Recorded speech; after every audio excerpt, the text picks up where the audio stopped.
A child's death that has haunted the town of Pekin for the past year. On November 18th, 13-year-old Robert B. was reported as a runaway by his mother. However, we have been in touch with the Illinois State Police and are in the process of entering information of a missing or endangered person advisory. And what happened to Robert B. brought people in Pekin out to search for answers themselves weekend after weekend. Thousands of leads poured into the Pekin Police Department. The search for the teenager coming to a halt on a hot July day when his skeletal remains were found.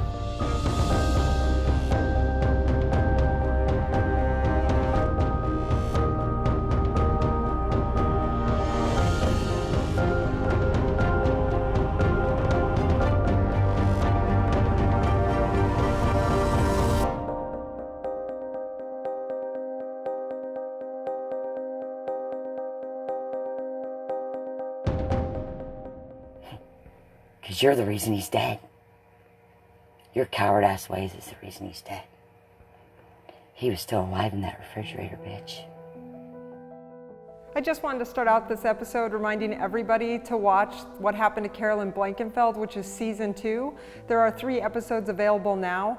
I think it's a really important case, so definitely take a look at it if you'd like to see more of the cases that we're working on. I also just want everybody to understand that the theories we're working on here are alleged theories. We are not pointing fingers at anyone for being 100% the suspect who is responsible for Bonzai's murder. What we're trying to do is get information from people who are around, possibly involved, or knew Bonzai to see if we can put together what that answer might be. So please understand what we're doing for this show is basically collecting evidence, looking at all the pieces, hearing what people have to say, and then we can make our minds up for ourselves. But by no means are we saying that 100% somebody is or is not the killer of Bonzai. What we are doing is trying to showcase all the information that we have so that you can also make an informed decision. You're the one that said put him there. You're the ones that made them boys panic. It was your influence. Jonathan would have went and got help. He'd have made it. That's scary, huh? Nah, you don't know what scared is. She liked it. She liked knowing that about Robert and having that over Josh's head. You'll never be Tara. You'll never be her. You can get over Josh. He'd rather go to his fucking grave than be with a witch like you. He never loved you. He just had to pretend like he liked you because of what you knew. That's it. He despises you. Anyway, I tell Tara this too. When the shit happens, that's what freaked Tara out that night. And this is why I know that she knows, and Josh knows, and Jonathan knows, and Kendra knows. It isn't visions that I have. My brain's like a computer, and when I go to sleep, it just figures things out. Figures out the missing pieces and shows me little bits of a movie. Well, a little while later, Tara runs out of the fucking house. Back comes Jonathan. He's standing, looking at me. He's sweating. He looks panicked. Out of breath. Teresa, you need to leave now. I'm like, why? I can't. No, just go. I don't know what you did, but you'd better go. I'm like, I didn't do anything. I said, as a matter of fact, that one guy, Josh, stabbed my tires and tried to break my window out. And Tara left pissed off me. I go, I'm just staying here until morning. I can't drive my van with slashed tires, dude. Well, no, you need to go now. I mean, leave right now. Jonathan never talked to me like that. His face was fucking white. He was spooked and kept looking back at the door. I looked at him and said, I'm not leaving. I go, this is just some kind of diversion because they're going to rob Jerry tonight. And Jerry's had enough shit stolen, Jonathan. I'm not fucking leaving until Jerry gets here in the morning. I'm telling him what happened to my fucking van. I'm not leaving. Teresa, look, don't you trust me? And Jonathan looks me dead in the eyes. I said, yeah, I do trust you, Jonathan. You're probably the only person I trust that's been in this house I've met besides Jerry. Well, then trust me, you need to go right now. I said, what's the worst thing that can happen, John? You could be killed if you don't leave. You were looking out for me, Jonathan. Thank you for that. You stayed there with me that night. and we bonded and became best friends. But I thought you were really schizo because you just kept staring at that door and staring at that door. You were waiting for Josh to come back and do it, weren't you? Josh heard me from the basement where Robert still was. It wasn't some vision I had about my van. Josh heard me say he was going to stab my van, and it pissed him off. And he went upstairs. He quietly went out that door that I didn't even know existed yet. I didn't even know that basement was there, behind the kitchen door. I didn't like Jerry's kitchen. It always smelled like maggots. My sons Joshua and Jacob died in the womb, and I was dying. Joshua had been dead for a few days. It smelled like maggots. Ask people. The nurses even had to leave the room. I can't stand that smell. It makes me sick. And I can clean up some pretty horrendous shit. But maggot smell, I can't handle. And Jerry's kitchen smelled like that. Anyway, so Jonathan, thank you for saving my life, because I know you did. I didn't know all this shit was why. Now, if Josh was such a killer, he'd have killed me by now. He had plenty of opportunity. He was battling every day with, what the fuck do I do? Motherfucker, what do I do? You couldn't smile for shit, Josh. I just thought you were just one angry soul for no reason. Well, if I had that in my head, man, I'd want to die every day too and be mad too. Especially when I start falling in love with someone. All the while she's going to find out I'm a murderer. Fucking right, I'd push the bitch away. She's going to hate me someday anyway. Now I understand why you're such a fuck up. I can understand why you were the way you were. One day you'd be fine for a minute, next just mad as hell running out the door. I thought you were a lost cause. When you stole my cell phone that day after as nice as I was to you, remember me chasing you, Josh? I was going to beat your ass. You're lucky my fat ass couldn't catch you. But Tara brought my phone back later on, and I couldn't understand why you'd steal from me. By that time, you know. But I asked you why you stabbed my tires, and this is what lets me know that you're guilty. You look me dead in the eyes because you don't know when to keep your nose out of other people's business. You didn't say it hateful. You said it like it's going to wreck a lot of lives, look. Like, just stay out of people's business. Not in a threatening way, but it just made no sense. Of course, I thought you were a lunatic, so I just kind of turned my head and walked away.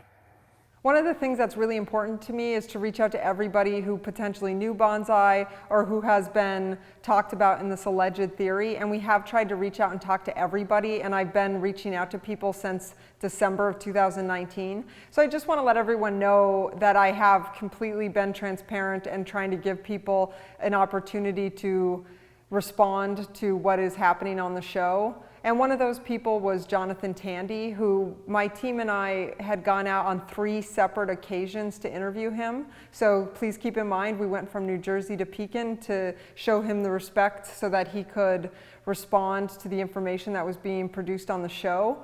And 3 times he set up a meeting, and all 3 times as we were sitting there waiting, he canceled those meetings. So I just want to make it really clear, though, that we do try to get everybody's side, and I will present what the messages that I have from Jonathan Tandy so you can at least see the little bit we have of his reaction to the episodes. So we're here for the 3rd day where we have sat and waited for Jonathan Tandy to show up for his interview, and again, he did not show up for his interview. So I just want to kind of go over these messages because I always want everybody to be able to say their piece, and it's unfortunate that he won't come and talk to us. So I sent him a link to the episode, which was episode 12, which he's named in, so I wanted him to be able to see it so he could respond to it. And then this is August 9th. I say, are you in Pekin or Peoria? I'm looking for a space now to capture your interview, but I wanted to find out what you are close to first so I can find a place close to you. And then I corrected myself saying now because I accidentally wrote no. So then I asked if this location would work, and it was a hotel in Pekin, Illinois. And I said, it's a Holiday Inn Express. And then I mentioned, do you want to meet? I'm going to leave town here by noon if I don't hear from you. So he just kind of had stopped responding. So we were just trying to find out if and when he wanted to meet. And then he wrote, yeah, I am stuck at my house, but I can see you at the library. So then I wrote back, the library is closed today, so I was not able to get a location there. We can meet in Mineral Springs Park or the hotel I mentioned. And he just sent me a thumbs up. So then I wrote, okay, so what time works for you? How about Mineral Springs Park at 12:30? So now we're just waiting for him. And then I said, sorry, but we are just sitting waiting. Do you want to meet or not? I need a time from you or I'm going to head out. So still didn't hear back from him. And then I said, okay, so I'm going to head out by 12:30 if you have not responded. If you decide you want to do an interview, I'm happy to do that with you. I won't be back in town for a few weeks, however, so I'll give you a heads up next time I'm in town. If I interview you today, however, it will be in the next episode, so you could clear up anything you want immediately. If not, it'll have to wait until a future episode. I want you to say your part so that everyone knows the truth. So then, of course, we waited until 12:30, and then I finally wrote, okay, so we are heading out. Hit me up if you want to be interviewed next time I'm in town. Have a nice day. So then he just wrote back, okay. So then on August 11th, he wrote, this is the most dangerous girl who ever had told me about my GPA and was a little bit more interested than I am in it. But she is a very good girl, and she also has a great dealer support for the ride to the hospital. But I don't know what this bitch gave me to smoke. I and you can say anything that has given me bruise and maybe even given me a heart attack or a stroke, then hit the kidneys, but it is just got worse. At this point, I had no idea what he was talking about, so I just sent 2 question marks. And then he said, she gave me a hitter and I fell out and woke up with my arms full of bruises. I also feel crazy pains in my back and my lung. I think it's a blood clot and I didn't have it before. I went back to the hospital and the only thing they said was I'm fine. So I'm still a little confused, so I wrote, when you say she, who are you referring to? And he said, she, Kendra. And then I wrote, so you are saying she spiked a drink you had last night? And then he said, I don't know, she gave me a hitter and it threw me into a seizure. When I wake up and I have a bunch of bruises and I am in the hospital for a while and I went back the next morning and they said I don't have any problems. And I wrote, yikes, are you safe now? Why do you think she did that? And then Jonathan responded, she is a trick and that's what she does, and she sees 10,000. She has no problem with a good friend who is good to her and feed her every day. The first day I stopped at her place, where the next thing she does is hopefully fucks me up permanently. I think you're best of all. I don't know how much you want her to tell you she saw, but I do not know what you're talking about. She's not who she says she is. And then I wrote, I wanted to talk to you too. So if you want to tell your thoughts, I'll be back in a few weeks. And then he wrote, sure, what time with me is great. You might have to say beforehand. And then I wrote, yeah, I'll let you know the dates as soon as I know. And then he wrote, hey, I have to say that you have a good chance to check Kendra for a lie and see if she's going for a better lifestyle. And I'm still a little upset because I knew she would try to kill me. But check her out for her first few conspiracies she told me she knew. So then 3 days passed. I'm not really clear on what he was speaking about there at the end. So then on August 18th, I wrote, okay, so I'll be in town Saturday to Tuesday. Will you be around to chat? And he gave me a thumbs up. So then on August 22nd, when I got into town, I said, hello, we are in town. Are you available anytime today to Tuesday to meet up? And he sent me a thumbs up. And he wrote, what is a good time? And I wrote, how about Monday at 4? He sent another thumbs up.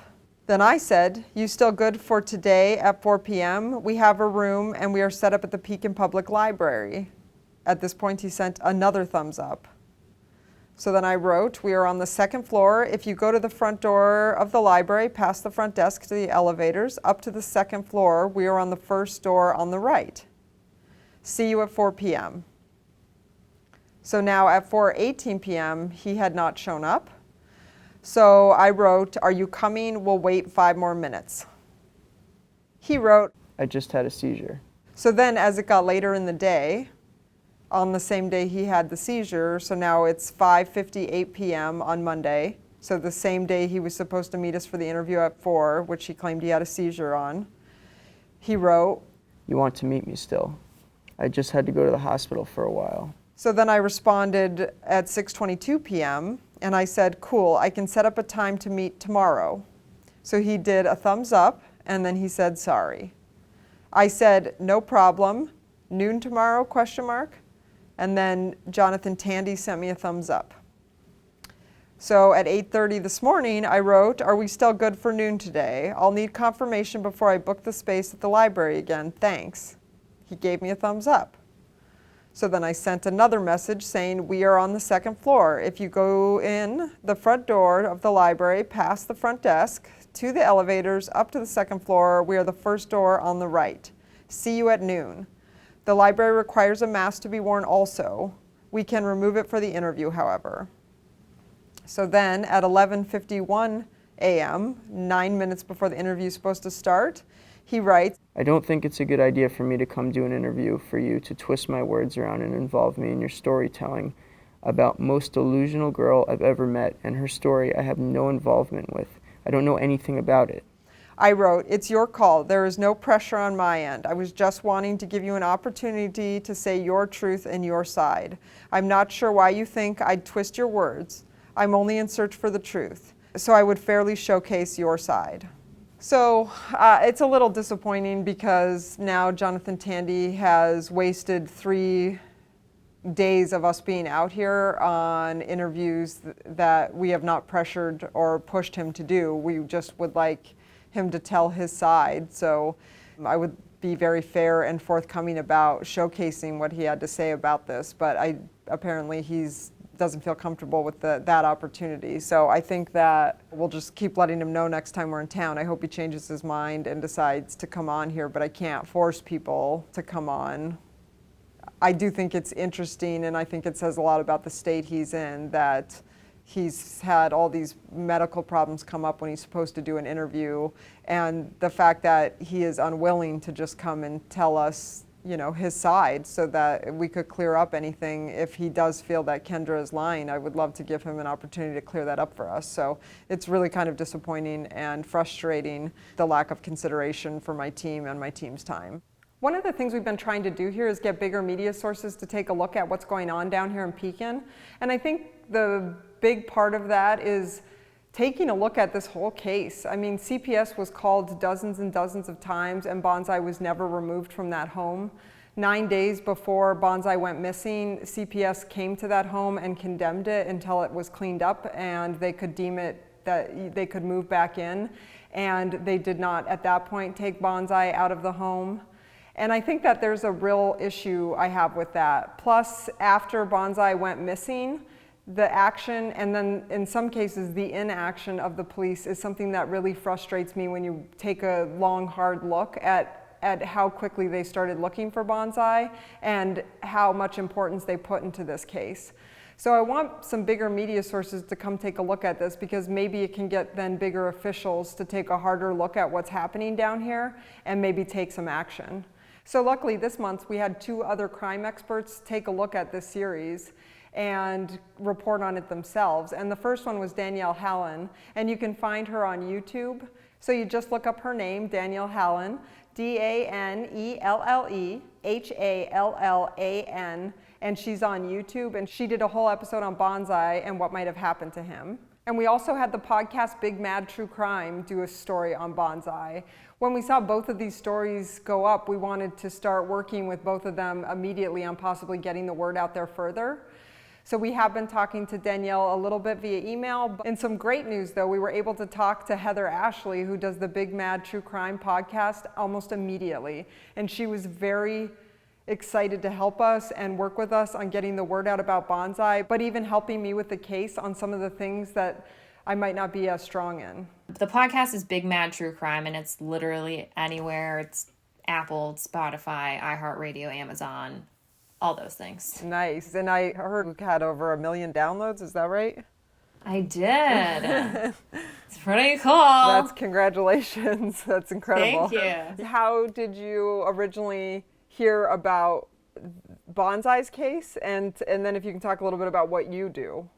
What I do is people send me cases. Everything I do is by request. And so I have this log in my phone that's numbered and everything's in alphabetical order. And I feel like there's kind of a fate aspect in what cases that I cover. So I take all requests and I put them in alphabetical order and I number them. And then I go into Google random number generator. And right now I have like 600 and something cases requested. When it's time to pick a new case, I go into Google random number generator and it picks the number 1 through 600 and whatever that I have. And more than one person had requested Bonzai's case because it had asterisks near it. When I already have a case on there that somebody requests again, I just add an asterisk so I know how many people wanted this case. There were asterisks by his name, so more than one person had requested it. So then I just start going in and I try and find articles from the day it was first reported on. And then I try and find articles from the next day and the next day and the next day. You know, I go and I try to find people local in the community who have talked about it online and see what their take is. I look on social media and see what the players in the case are saying and doing or not saying and not doing. When I can, I like to talk to family members, friends, look through court documents, which I didn't have for this case, but you have a ton of. Yeah. And you are such an amazing source for this case. And what you're doing is for a purpose, and it's not just for entertainment, which is one of the things that sets yours apart from other people. There are a dime a dozen podcasts and all of these things out there, but you've done the research to get people attached to who Bonzai was as a person. That community has really come together to make sure that even though he's not here anymore, his spirit or anybody who hears his name knows how loved he still is. And without people telling his backstory and knowing what he went through, everything that came after wouldn't make any sense. And it would just be a shock factor because this is a shocking story, but it should be a moving story and it should be something that gets you upset, and it gets you upset with what hasn't been done, and it gets you upset with what has been done. And without you getting people attached to who he is as a person, I don't think you'd be where you are making the headway that you are. That's one thing that's so amazing is I see comments of people being like, burn Pekin to the ground or stuff like that. But like what they don't realize is the people there are incredible. Sure, there might be an element, but in any town, right? Isn't any town have that element? But like the people there are insane. People are always like, thanks for working on this case, but it's not me really. It's everybody helping me. And like, I can't tell you, yesterday I posted that I needed something. Oh, I saw. Personal message from somebody inside of a space that I can't talk about reached out and started the ball rolling for me. And like these people can lose their jobs, or there was one person who was afraid because it was something against their spouse could get in trouble in their marriage. I have a lot of respect for that town. Just because it has a darker side in certain areas does not make the people of Pekin bad. It makes them amazing because they care so very much. I've never seen that level of care. You know, it just shows you the character of the people. Yeah, well, I appreciate you coming in and offering up your help, because I think even though we're kind of doing the same thing in different ways. Very different skill sets. You had already gotten some distance with Crime Stoppers. Can you talk about that a little bit? I know a lot of people were upset because the word around was that there was no reward for any information, which is disconcerting because money can talk sometimes. When the reward is big enough, there's this incentive. So I called Crime Stoppers and I asked if there was a reward, and I talked to a member of the board, and they were actually having a board meeting that night. And I emailed every single person on the board until somebody sent me an email back, and he was like, hey, I'm available, call me. And so I was like, awesome. So he was like, this is an unsolved homicide, right? And I was like, yeah. He's like, well, there's a standard of a $1,000 reward for any information for the arrest and prosecution having to do with an unsolved homicide. So that's a standard. So there is a reward available for information in Bonzai's case because it is the standard. He said that, because I asked, I was like, why was it at $2,500 at one point, but now it's only at $1,000? He was like, well, the police department felt like increasing the reward might encourage more tips, but I guess that time frame kind of ran out. And I've seen that in other cases where there is a time frame on a reward bump. So this isn't super unheard of. There were people who were like, well, why isn't his name listed on the unsolved cases on the website? And that's really a great question. it should be. I emailed him and I was like, hey, within the community, I know I talked to you earlier about how, they'll love hearing that there is a reward because they felt like there wasn't.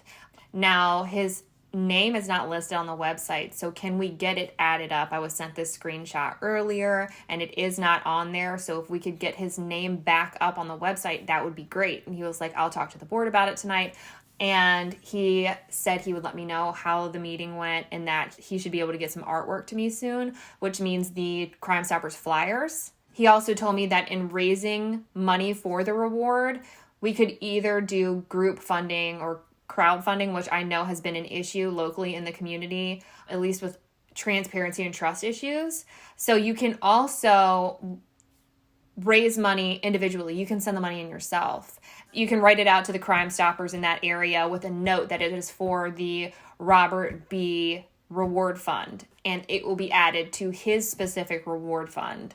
And so once the reward is increased, I talked to him about how long would it take for there to be an announcement that the reward is increased. And he said that about a week after they got the check, they would put together a new video announcing that there is an increase in the reward, which would be amazing press because it's really been kind of absent from the press other than you.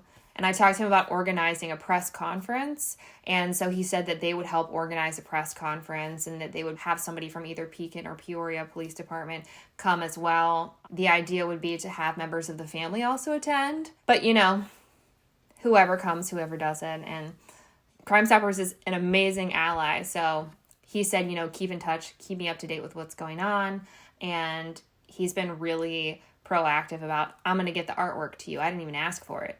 He was like, I'm going to talk to the board about this tonight at the meeting. And yeah, so I think that that's a direction that we should potentially consider heading in. And I can even put something on the end of one of the episodes once we have the information on how people could do that. But if we could get that, a couple more $1,000, $3,000 plus, I think that might have an impact. And I think it's worth trying again. And then I think if we go through Crime Stoppers, then the issues that have happened with some of the crowdfunding things, then it's not on us. It's a professional group doing it, so there's never a question of where that money goes or how that is interpreted at that point. I think that will make the community feel safe donating to it, and then it keeps our hands washed of any suspicion, anything. Exactly. It's not mine. Yeah, I don't want to touch it. It goes to the reward fund. Yeah, exactly. Because I've just heard so much, and I don't know if any of it's true, and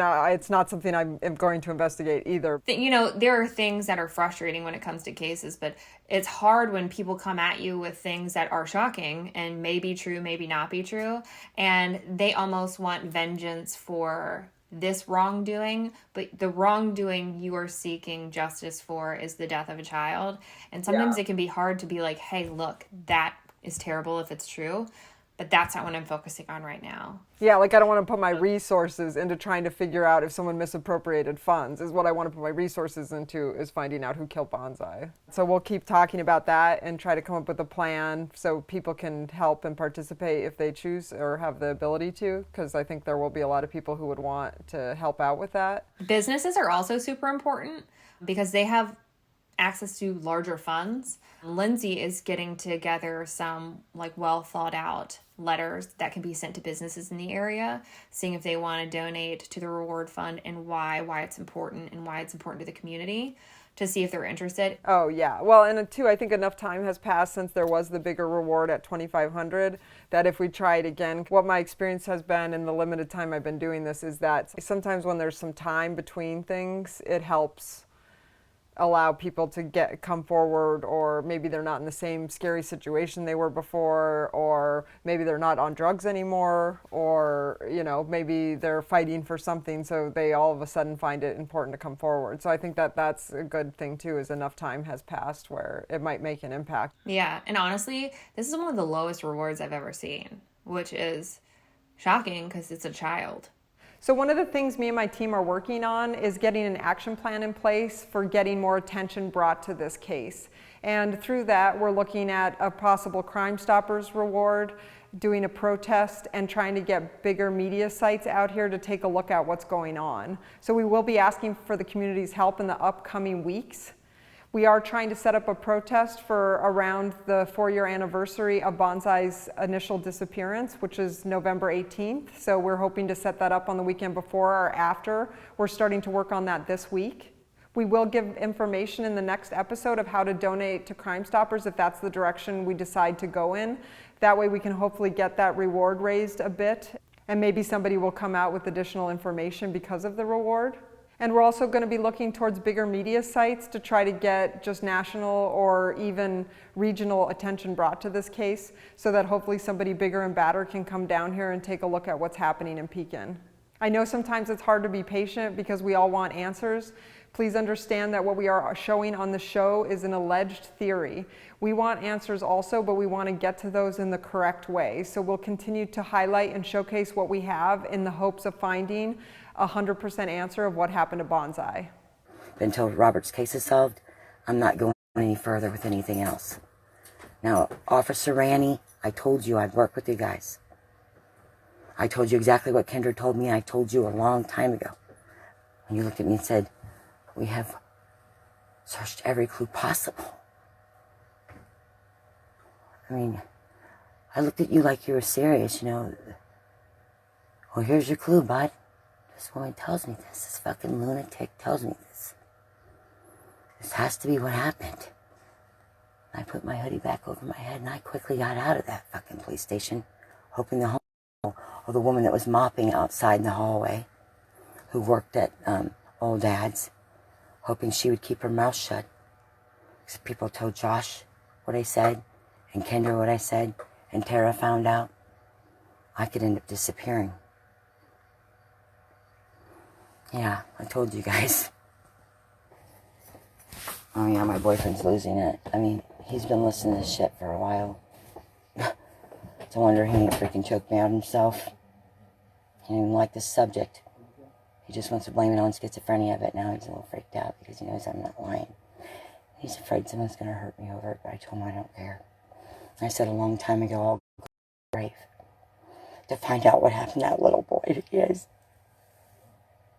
when I was a little kid, it was like I was him. But I didn't have autism. I wasn't raised in Pekin, thank God. I wasn't selling drugs out of a backpack. I was safer than him. That's why I felt so sorry for him. That could have been me. And if I don't figure out who killed this kid, this might be my daughter Winter next. Yeah, everybody, you ever think maybe I gave her up because I thought the world was full of monsters? Anyways, giving my daughter up was the hardest thing ever, because I could have goddamn raised her just fine. But I didn't think she was safe anymore. She won't be raised in Pekin, where your kids could be murdered and cowards hide it. Kendra, you're the one that's caused so much hurt in the South End. Be honest for once. If you're not capable of it, go get fucking help. It's your fault Robert's dead.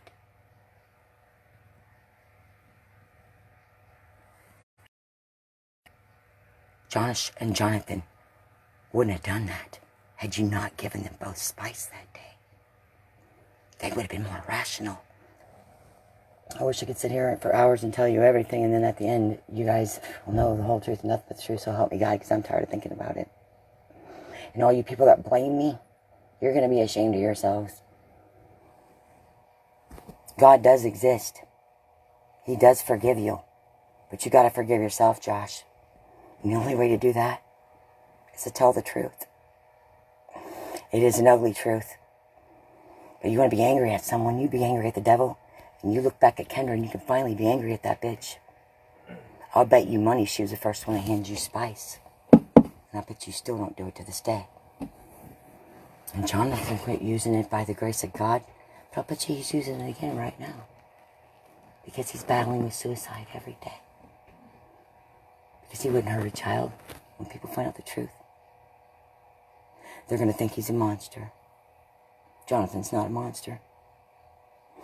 He knows he made a mistake and he panicked. But who wouldn't on spice? You're out of your fucking mind, trust me, people. All of us need to stand up and tell the truth in every clue we know. But Josh, I think you should be at the first stand. Come on, man. Honor's in your blood. Everyone would forgive your behavior all those years. You didn't know this was in your head, man. You weren't having a good time. If you were out just having a good time, that would have showed me that you had no empathy. You didn't care. Jonathan, good one day, horrible the next. The people that you told, forget about it. It's not relevant. Kendra knew, and she enjoyed knowing. But when you're the one that caused all that, and your buddies are going to keep their mouth shut, because they're afraid to lose everyone and go to prison over your fucking mouth, which they've never even really blamed. You should be scared right now. I'd be scared if I were you. I want you to go hide in that refrigerator in the basement. Jerry's just getting there for a minute and wake up not being able to breathe. Imagine being Robert in that freezer trying to get out. You fucking bitch. That's the last part of my dream. He wasn't dead in that freezer. The freezer wasn't plugged in. He was in a black box. That kid died from shock because of you. When Josh hears this, he's gonna come clean. So is Jonathan. They aren't really gonna care what happens to him after this. They didn't really think about it like that, because they were all spiced up on your shit, bitch. You were gonna replace me. Or replace you with me. This is brilliant. Teresa's nuts. And Jonathan, when you asked me on Facebook, you still have that band? I wonder if it was you, Josh, that asked me that on Facebook, because that really threw me off. Tara took my van one time and took it for hours. I wake up in the Hazlet basement on the couch.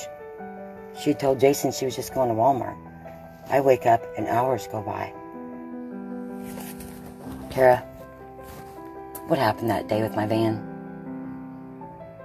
It wasn't your fault. It's where Josh is. I knew you didn't go to Walmart. But you didn't have no Walmart bags in your hands when you got back. I just fucking got high again. I didn't care. You got my van back safe. If this is bothering you, I'll shut up right now. And I'll go outside. I feel like if I don't tell all this right now, I'm not going to have the guts in the morning. I'm just tired of having dreams about it. Tired of holding it in and thinking people are just going to think I'm nuts and never believe me. Okay, about the post I did over and over. Things I said to people. You know, this train that if he's not found before the first winter, he'll be out by the Pekin prison in the woods. Laying on his stomach. That's what I said.